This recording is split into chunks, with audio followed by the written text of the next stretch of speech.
जय हिंद स्टूडेंट्स। मैं डॉक्टर संजय कुमार आप सभी लोगों का अपने यूट्यूब चैनल यथार्थ क्लासेस पे स्वागत करता हूं। स्टूडेंट्स, पिछले क्लास में हमने न्यूट्रिशन इन एनिमल्स कंप्लीट किया हुआ था। इस क्लास में हम लोग रिस्पायरेशन इन ऑर्गेनिज्म देखेंगे।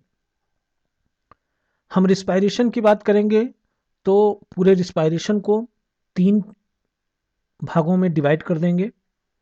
पहला जो भाग होगा वो इंट्रोडक्टरी पार्ट होगा, दूसरा भाग होगा रिस्पायरेशन इन प्लांट्स और तीसरा भाग होगा रिस्पायरेशन इन ह्यूमन। ह्यूमन में हम लोग जो है और भी ऑर्गेनिजम्स जितने भी हैं उन सभी ऑर्गेनिजम्स के बारे में देखेंगे, जो एनिमल्स हैं उनके बारे में भी देखेंगे। तो पहले हम इंट्रोडक्टरी पार्ट जो है रिस्पायरेशन का उसको देखते हैं कि हम इसमें ये बताएंगे आपको कि रिस्पायरेशन होता क्या है, कितने तरह से होता है, कौन कौन से स्टेप्स होते हैं। तो इन सारे चीज़ों के बारे में हम लोग इस जो है लेक्चर में चर्चा करेंगे। तो चलिए स्टार्ट करते हैं। All physical and chemical reactions in which atmospheric air oxidize food in the body cells, resulting in the production of energy and liberation of CO2 are included in respiration। जैसा कि हम लोग जानते हैं कि रिस्पायरेशन अभी तक हमने क्या देखा, अभी तक हमने देखा हुआ था जो डाइजेशन का प्रोसेस था, जो न्यूट्रिशन का प्रोसेस था। न्यूट्रिशन तो हमने ले लिया, लेकिन उससे एनर्जी कैसे निकलेगी? एनर्जी निकलेगी रिस्पायरेशन के थ्रू। अब उस फूड को यहाँ पे क्या करना होता है? ऑक्सीडाइज करना होता है। Oxidise in the presence of atmospheric air. Oxidise करना होता है in the presence of atmospheric air. उनको ऑक्सीडाइज करने के बाद वहां से हम प्रोडक्ट करेंगे, प्रोडक्शन करेंगे एनर्जी का। और उस एनर्जी के प्रोडक्शन के बाद हमको उसमें एक बाई प्रोडक्ट मिलता है, उसे हम कहेंगे कार्बन डाइऑक्साइड। तो ये सारी चीजें जो हैं रिस्पायरेशन में होती हैं। यानी कि सभी फिजिकल एंड केमिकल रिएक्शन, जितने भी फिजिकल और केमिकल रिएक्शंस हो रहे हैं, जिसमें क्या क्या हो रहा है? एटमॉस्फेरिक एयर जो है वो ऑक्सीडाइज कर रहा है हमारे फूड को सेल के अंदर, जिससे कि एनर्जी एनर्जी प्रोड्यूस हो रही है और साथ ही साथ कार्बन डाइऑक्साइड निकल रहा है। ये पूरी प्रोसेस जो है वो रिस्पायरेशन की है। Organism catabolize nutrients in the presence of oxygen and obtain energy। Organism क्या करते हैं? जो न्यूट्रिएंट्स हैं, जो फूड है, उसको कैटाबोलाइज। कैटाबोलाइज का मतलब क्या हुआ? कैटाबोलिज्म। कैटा मतलब काटना, यानी बड़े बड़े मॉलिक्यूल्स को तोड़ करके छोटे छोटे मॉलिक्यूल्स में कन्वर्ट करना ही कैटाबोलिज्म कहलाता है। तो न्यूट्रिएंट्स को यहाँ पे कैटाबोलाइज किया जाएगा ऑक्सीजन के प्रेजेंस में और उससे एनर्जी निकाला जाएगा। रिस्पायरेशन जो है वो हमारे बॉडी के हर सेल में होगा। Respiration takes place in all body cells. अब हम बात करते हैं कि जो गैस हम बाहर से ले रहे हैं, गैस लेने का मतलब है हम सीधा बात करें ऑक्सीजन की। जो ऑक्सीजन हम बाहर से ले रहे हैं वो ऑक्सीजन अंदर आ रहा है, तो उसके लिए क्या क्या रिक्वायरमेंट होनी चाहिए, कैसे कैसे होना चाहिए ताकि गैस का एक्सचेंज हो सके। इससे पहले हमने, आप लोगों ने 9th क्लास में पढ़ा होगा, एक प्रोसेस होता है डिफ्यूजन। डिफ्यूजन जैसे कि मैं यहाँ पे एक ट्यूब बना रहा हूँ, इस ट्यूब के अंदर मान लीजिए रेड ब्लड सेल्स है।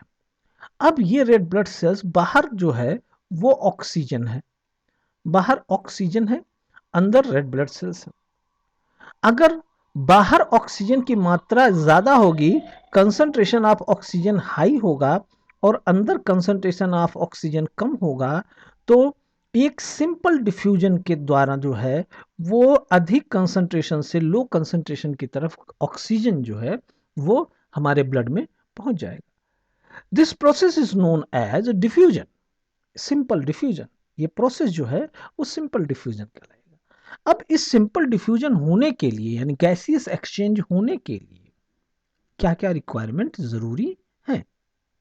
पहला रिक्वायरमेंट हम देखते हैं, तो जो रेस्पिरेटरी सरफेस होना चाहिए जहां पे ऑक्सीजन का जो एक्सचेंज हो रहा है, जो गैसेस का एक्सचेंज हो रहा है, वो कैसा होना चाहिए?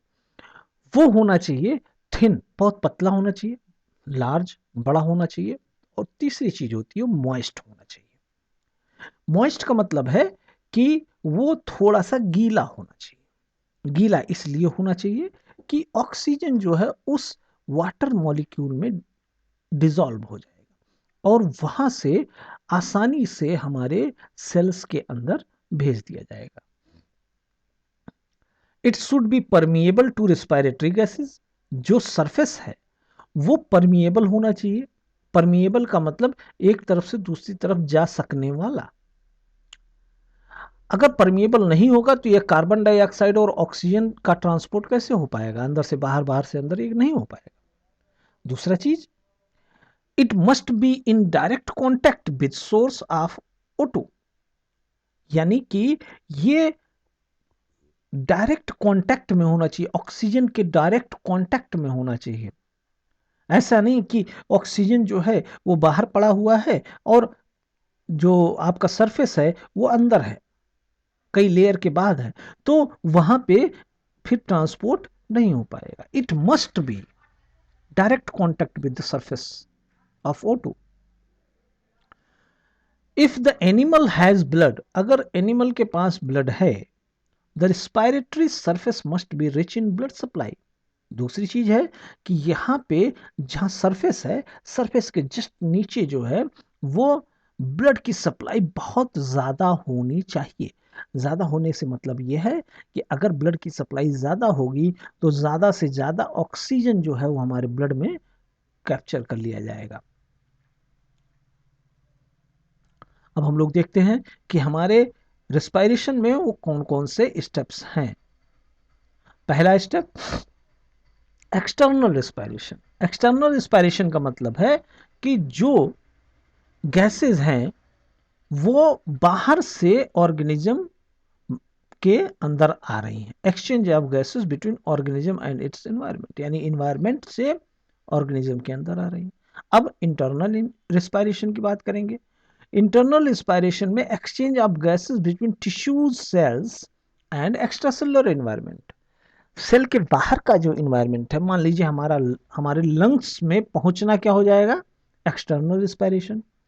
लंग्स के अंदर से अब वो सेल के अंदर जाए, टिश्यू के सेल के अंदर जाए, वो क्या हो जाएगा? इंटरनल जो है रिस्पायरेशन। तीसरा है cellular respiration. Cellular respiration involves oxidation of food along with release of energy inside cell। Cell के अंदर ही किसका ऑक्सीडेशन होना है? फूड का ऑक्सीडेशन होना, तभी तो एनर्जी निकलेगी।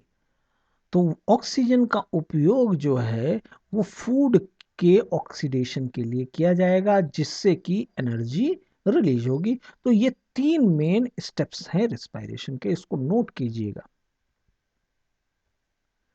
इसके बाद हम बात कर सकते हैं कि टाइप्स ऑफ रेस्पिरेशन। तो टाइप्स ऑफ रेस्पिरेशन कितने तरह से हो सकते हैं, ये सिर्फ बेसिस करता है on the basis of oxygen requirement. अगर ऑक्सीजन की रिक्वायरमेंट हो रही है तो वो हो जाएगा आपका एरोबिक रेस्पिरेशन। अगर ऑक्सीजन की रिक्वायरमेंट नहीं हो रही है तो उसे हम कहेंगे एनारोबिक रेस्पिरेशन। दोनों तरह के ऑर्गेनिज्म पाए जाते हैं, एरोबिक ऑर्गेनिज्म भी पाए जाते हैं और एनारोबिक ऑर्गेनिज्म भी पाए जाते हैं। ऐसे ऑर्गेनिज्म जो रिस्पायरेशन के लिए ऑक्सीजन का उपयोग नहीं करते हैं उन्हें हम एनोरोबिक रिस्पायरेशन कहेंगे, और ऐसे ऑर्गेनिज्म जो रिस्पायरेशन के लिए ऑक्सीजन का उपयोग करते हैं उन्हें हम एरोबिक रिस्पायरेशन वाले ऑर्गेनिज्म कहेंगे। तो सबसे पहले हम लोग देखते हैं एरोबिक रेस्पिरेशन। तो एरोबिक रेस्पिरेशन में क्या होगा? It is oxygen dependent process in which glucose molecule is completely oxidized into CO2 and water along with the release of high amount of energy। ये इस बात को आप याद रखिएगा। कार्बन डाइऑक्साइड, वाटर और एनर्जी। किसको हम तोड़ रहे हैं? ग्लूकोज मॉलिक्यूल को। ऑक्सीजन डिपेंडेंट जो प्रोसेस होगा उसमें ग्लूकोज तोड़ा जाएगा, कंप्लीटली ऑक्सीडाइज होगा, किसमें? कार्बन डाइऑक्साइड एंड वाटर में, जिससे कि हमको ज़्यादा अमाउंट में एनर्जी मिलेगी। एरोबिक रेस्पिरेशन में ऑक्सीजन लग रहा है यानी एरोबिक रेस्पिरेशन है। Glucose molecule is broken down to pyruvate और pyruvic acid in cytoplasm without utilizing oxygen. यहाँ पे जो ग्लूकोज मॉलिक्यूल है, सबसे पहले क्या होता है कि साइटोप्लाज्म के अंदर वो तोड़ दिया जाता है पायरुविक एसिड में। इस प्रोसेस में हम ऑक्सीजन का उपयोग नहीं करते हैं, यानी ये साइटोप्लाज्म के अंदर ही तोड़ा जाता है, यहाँ पे नहीं होगा।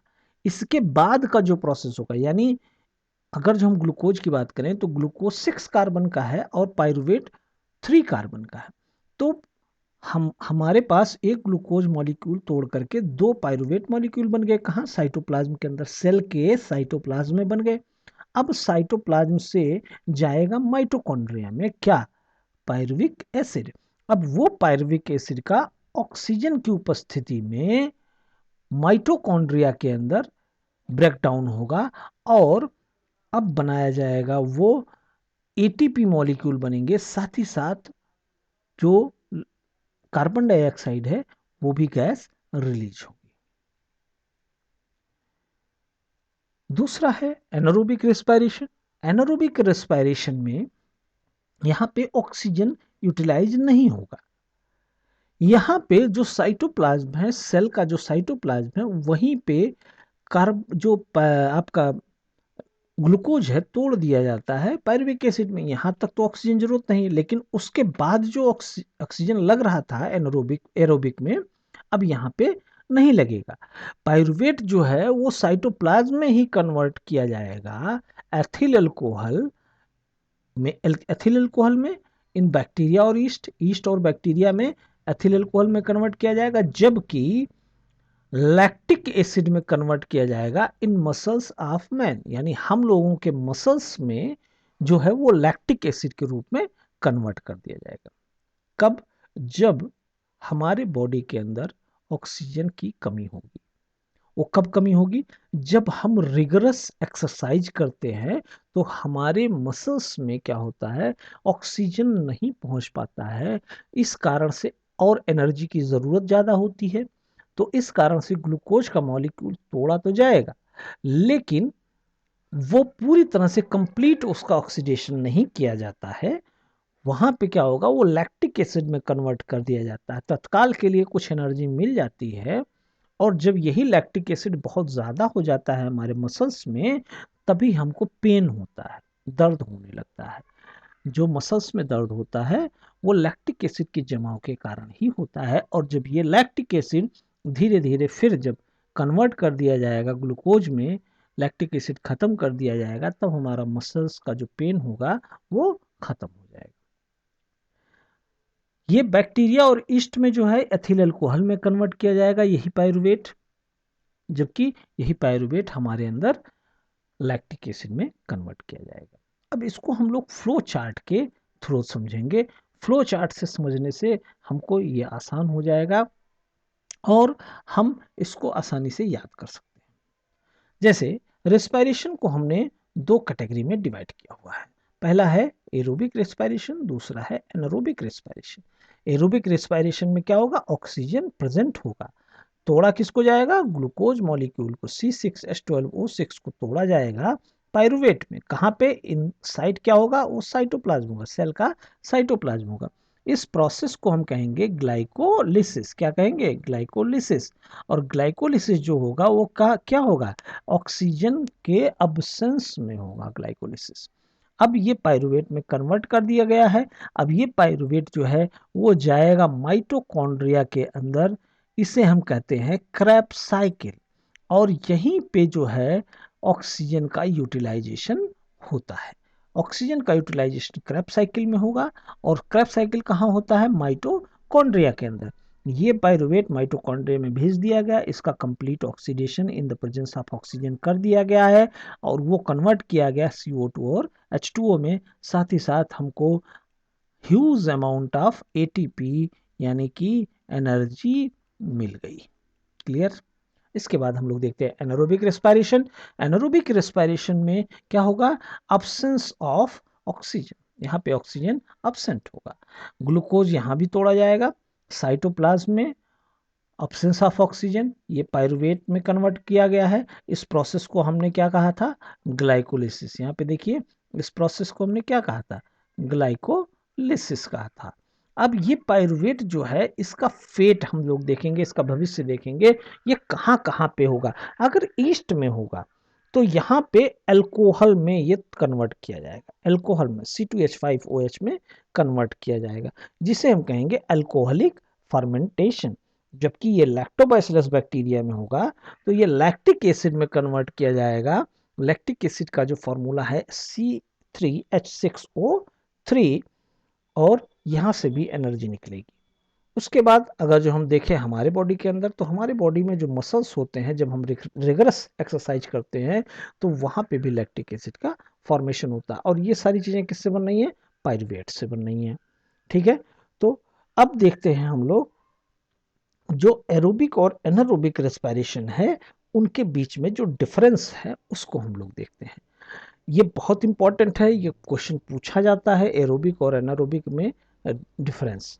तो एनारोबिक रेस्पिरेशन हम लोग यहाँ पे देखते हैं, एनारोबिक रेस्पिरेशन, और फिर देखेंगे एरोबिक रेस्पिरेशन। एनारोबिक रेस्पिरेशन में it does not require oxygen, सही बात है, और यहाँ पे ऑक्सीजन की ज़रूरत होगी। सबस्ट्रेट इज इनकम्प्लीटली ब्रोकन, यहाँ पे जो सबस्ट्रेट यानी ग्लूकोज है वो पूरी तरह से तोड़ा नहीं गया है। हमने देखा या तो लैक्टिक एसिड में या तो एथेनॉल में कन्वर्ट किया गया है, और लेकिन इसके केस में, एरोबिक के केस में, यहाँ पे कंप्लीटली ब्रेकडाउन होता है, यानी डायरेक्टली जो है वो उसको तोड़ दिया जाता है CO2 में। One of the end product is organic molecule, either alcohol और एसिड, और यहाँ पे क्या होगा, end product carbon dioxide and H2O। It is carried out in cytoplasm outside of mitochondria। Anaerobic respiration में माइटोकॉन्ड्रिया की जरूरत नहीं पड़ रही है, लेकिन यहाँ पे क्या हो रहा है कि ग्लाइकोलिसिस तो बाहर हो रहा है, लेकिन बाकी की सारी चीजें यानी क्रैफ्ट साइकिल जो है वो कहाँ हो रहा है, माइटोकॉन्ड्रिया में हो रहा है। यहाँ पे एनारोबिक के केस में CO2 इवॉल्व नहीं होता, CO2 नहीं निकलता है, जबकि एरोबिक रेस्पिरेशन में CO2 निकलता है। यहाँ पे 2 मॉलिक्यूल ATP के प्रोड्यूस होते हैं, और यहाँ पे एक ग्लूकोज मॉलिक्यूल से 38 मॉलिक्यूल ऑफ ATP निकलते हैं। यहाँ पे एनारोबिक के केस में सिर्फ 2 मॉलिक्यूल निकलते हैं, और एरोबिक के केस में हमको 38 ATP का फायदा होता है। तो यानी कि एरोबिक रेस्पिरेशन जो है एक ही ग्लूकोज मॉलिक्यूल से जो है हमको 38 ATP 38 ATP मिल रहा है, जबकि एक ग्लूकोज मॉलिक्यूल से एनारोबिक रेस्पिरेशन में सिर्फ 2 ATP मिल रहे हैं। तो हमको एरोबिक रेस्पिरेशन करने में ज़्यादा फायदा है। ठीक है, तो ये बहुत इंपॉर्टेंट है, इसको आप लोग नोट कर लीजिएगा। सारा स्क्रीनशॉट लेकर के आप लोग नोट डाउन कर लीजिएगा, एक एक लाइन की कॉपी में नोट बना लीजिएगा, सब चीज़ें यहाँ पे नोट कर लीजिएगा।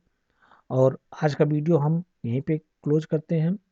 और यदि आपको ये हमारा वीडियो अच्छा लगा हो तो इसको आप लाइक करें, और लाइक नहीं होता है जनरली मैं देख रहा हूँ, तो लाइक ज़रूर करें। लाइक करने से आप जो है हमको और मोटिवेट करते हैं, ताकि हम और अच्छे अच्छे वीडियो बना करके आपके लिए ले करके आएँ। ठीक है, थैंक यू वेरी मच। जय हिंद, जय भारत।